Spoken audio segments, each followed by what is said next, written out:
In this video, I'm going to be showing you the best tier list for story mode in Anime Last Stand. Starting with the farm characters, which are Idol, Pride and Speedcar. These characters just give you extra money every round and not that helpful for story mode, as it only has 15 waves, but if you want to use them you can. Pride is an easy one to get if you are a beginner, so I definitely recommend him. However, Speedcar and Idol are a lot harder to get, as Speedcar is mythic and Idol is celestial. Characters in the support tier are quite helpful. Characters like Riku, Gojo and Kon can slow their enemies down.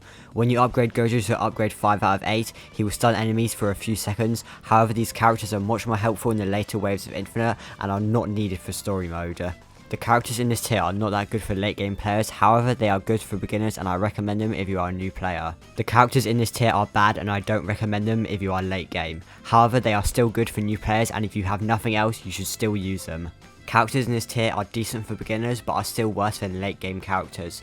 Saber is good, but the nuke is quite difficult to get as it is quite expensive and you only have 15 ways to get enough money for it. The other characters are also decent, however they are mythical and hard to get for beginners. Now for the meta tier.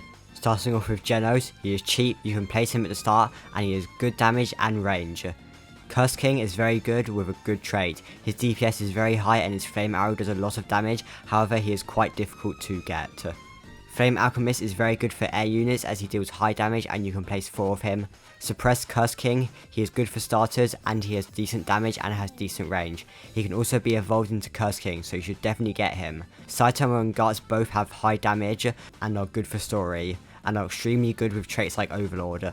Almost Gojo is one of the best units with high DPS. He can also use Unlimited Void which stuns the enemies.